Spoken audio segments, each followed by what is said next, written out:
अस्सलामुअलैकुम दोस्तों and welcome to the 8 facts. दोस्तों, क्या आप जानते हैं कि इस तस्वीर में मौजूद इन पत्थरों की क्या हकीकत है और ये किस तरह हवा में बगैर किसी सहारे के खड़े हैं।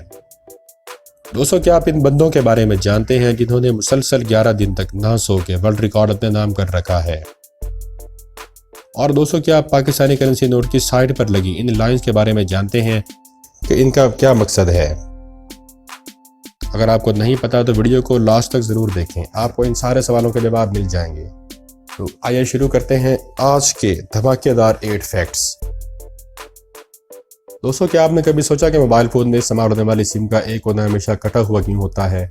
दोस्तों, कुछ बरस पहले ऐसे मोबाइल फ़ोन मार्केट में आते थे जिनके अंदर से सिम कार्ड को निकाला ही नहीं जाता था।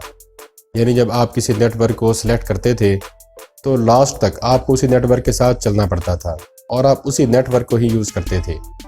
लेकिन 1991 में टेक्नोलॉजी बदली और एक यूरोपियन कंपनी ने सिम कार्ड को मुतारिफ करवाया। दोस्तों, इन सिम कार्ड के किसी कोने को कट नहीं किया गया था। इसकी वजह से यूज़र को ये समझने में काफ़ी परेशानी होती थी कि सिम कार्ड को मोबाइल फ़ोन में कैसे डाला जाए। और इस दौर में काफ़ी ऐसे केसेस सामने आए थे जिनमें कस्टमर सिम कार्ड को गलत तरीके से मोबाइल में डाल देते थे। जब ऐसे केसेस बहुत ज़्यादा होने लगे तो मोबाइल फ़ोन कंपनियों ने कुछ ऐसे लोगों को हायर किया जिनका मकसद लोगों को ये समझाना होता था कि मोबाइल फ़ोन में सिम कार्ड कैसे डालते हैं। लेकिन दोस्तों, ये तरीका ज़्यादा कामयाब ना हो सका।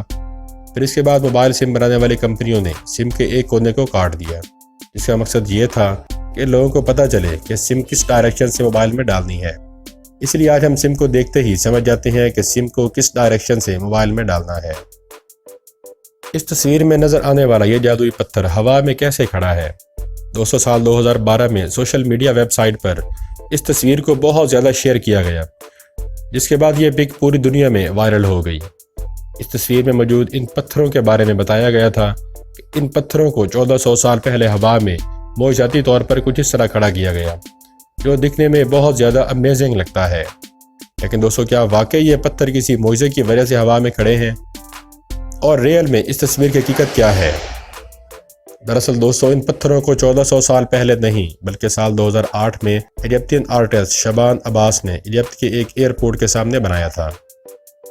ये बहुत फेमस आर्टिस्ट थे। इनके बनाए गए स्ट्रक्चर आर्ट को इजिप्ट के अजायब घर में रखा गया है और इनकी कमाल महारत से मुतासिर होकर इजिप्ट गवर्नमेंट ने इनसे ये स्ट्रक्चर बनवाया और इसे एक बहुत बड़े एयरपोर्ट के बाहर रख दिया गया। दोस्तों, अब बात करते हैं कि ये पत्थर इस तरह हवा में कैसे खड़े किए गए। दोस्तों, ये सेंटर ऑफ ग्रेविटी का एक बहुत ज़बरदस्त नमूना है, जहां पर इन आर्टिफिशियल स्टोन्स को एक ऐसे एंगल पर लगाया गया है जिससे इस पूरे स्ट्रक्चर की सेंटर ऑफ ग्रेविटी इस स्ट्रक्चर के दरमियान में बनती है।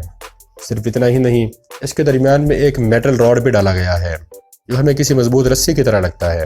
हालांकि ये रस्सी नहीं बल्कि एक रॉड है। इसे इस तरह डिज़ाइन किया गया है कि यह दिखने में एक रस्सी लगे। इन पत्थरों की तैयारी में प्लास्टर ऑफ पेरिस का इस्तेमाल किया गया था। इसकी वजह से ये रियल पत्थर की निस्बत काफ़ी हल्के हैं। वज़न कम होने की वजह से ये मेटल रॉड के ऊपर खड़ा रहता है और ये हमें दिखने में लगता है जैसे कोई बहुत भारी पत्थर हवा में खड़ा है। दोस्तों, क्या आपने कभी पाकिस्तानी करेंसी नोट के साइड पर लगी इन लाइंस पर गौर किया है?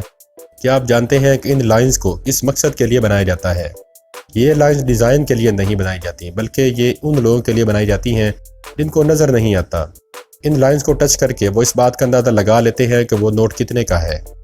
इन लाइंस का एक और मकसद भी होता है, वो ये है कि इन लाइन से पता चल जाता है कि नोट असली है या नकली।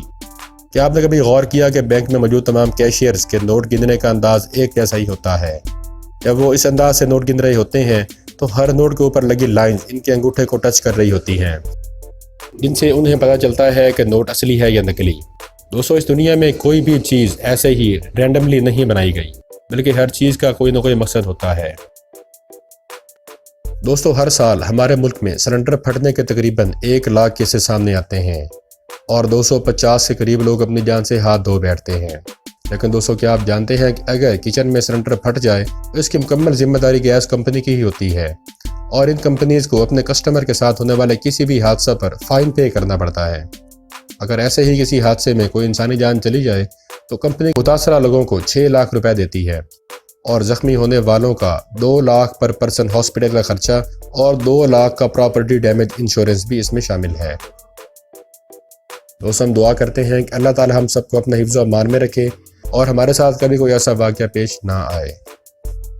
दोस्तों ह्यूमन बॉडी के लिए नींद बहुत ज़्यादा ज़रूरी होती है और यही सबसे बड़ी वजह है कि जिसकी वजह से कुछ घंटे लगातार ब्रेन को काम करने के बाद रिफ़्रेश होने के लिए नींद की ज़रूरत पड़ती है। लेकिन क्या आप जानते हैं कि 1964 में 2 अमेरिकन रैंडी गार्डनर और ब्रूस ने लगातार 11 दिन और 25 मिनटों तक जागने का एक नया वर्ल्ड रिकॉर्ड कायम किया था, जिसे आज तक कोई नहीं तोड़ सका। तो ये बात हो गई इस अमेजिंग रिकॉर्ड की। लेकिन क्या आपने कभी सोचा है कि आखिर इन स्टूडेंट्स ने इस अमेजिंग वर्ल्ड रिकॉर्ड को कैसे बनाया? दोस्तों तहकीक से ये बात साबित हो चुकी है कि जब हम कोई काम कर रहे होते हैं या फिर सो रहे होते हैं तो हमारा ब्रेन हज़ारों चीज़ों को प्रोसेस कर रहा होता है, जिसके लिए ह्यूमन ब्रेन को बहुत ज़्यादा एनर्जी की ज़रूरत होती है। दोस्तों बहुत कम लोग ये बात जानते हैं कि हम लगातार प्रैक्टिस करके हमारे ब्रेन के डाटा प्रोसेसिंग फंक्शन को कंट्रोल कर सकते हैं। यानी अगर हम चाहें तो हम अपने ब्रेन की डाटा प्रोसेसिंग स्पीड को कम कर सकते हैं, जिससे बहुत ज़्यादा एनर्जी बचाई जा सकती है। और इस तरह ह्यूमन ब्रेन जहां 15 से 16 घंटे काम करने के बाद थकता है, तो वही ब्रेन 10 से 11 दिन तक या इससे भी ज़्यादा देर तक थकता है। और यही वो वजह थी जिनसे इन स्टूडेंट्स ने इस अमेजिंग वर्ल्ड रिकॉर्ड को बनाया। दोस्तों आपने अक्सर नोटबुक के पेजेस के ऊपर इन लाइन को देखा होगा। इसका इस्तेमाल टीचर नोट या रीमार्क के लिए करते हैं। लेकिन क्या आप जानते हैं कि इन लाइन्स का मकसद कुछ और ही था? दोस्तों पहले ज़माने में किताबें चूहों की पहुंच से दूर नहीं होती थी और अक्सर ये किताबें चूहों के नाम ही हो जाती थी और चूहे ज़्यादातर नुकसान किताब के एजेस और बाहर के कोनों पर ही करते थे। तो वो लोग ज़रूरी रिकॉर्ड को ख़राब होने से बचाने के लिए थोड़ा वक्फा डालकर लिखते थे। आगे चल के यही होने लगा और सारी नोटबुक्स इसी वक्फे के साथ ही प्रिंट होने लगी। दोस्तों आजकल ख़वातीन अपने चेहरे को साफ़ सुथरा रखने के लिए मुख्तलिफ क्रीमों से फेशियल करवाती हैं। लेकिन दोस्तों दुबई में ऐसे ब्यूटी पार्लर और सैलून भी बनाए गए हैं जिनमें गोल्ड से चेहरे का फेशियल किया जाता है। दोस्तों इस तरह के गोल्ड से होने वाले फेशियल को गोल्ड स्किन ट्रीटमेंट कहा जाता है।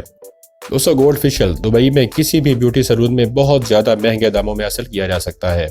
इस ट्रीटमेंट में 24 की रात सोने के वर्क को इंतहाई महारत से चेहरे की जिल्द के ऊपर अप्लाई किया जाता है, जिससे चेहरे की स्किन पर मस्बत नताइज मुरतब होते हैं। इस गोल्ड मास्क के खून की सर्कुलेशन बेहतर होती है, इससे चेहरे की रंगत और नफासत में और ज़्यादा इजाफा हो जाता है। यह ट्रीटमेंट ऑयली और ड्राई दोनों स्किन के लिए बहुत मुफीद है। हॉलीवुड और बॉलीवुड एक्ट्रेस भी इस ट्रीटमेंट को अपने चेहरे पर अप्लाई करवाती हैं, जिनसे इनकी उम्र ढलने के बावजूद इनकी स्किन तरोताज़ा रहती है। दोस्तों अगर आज की ये वीडियो आपको पसंद आई हो तो लाइक और शेयर के साथ हमें सपोर्ट करते रहें।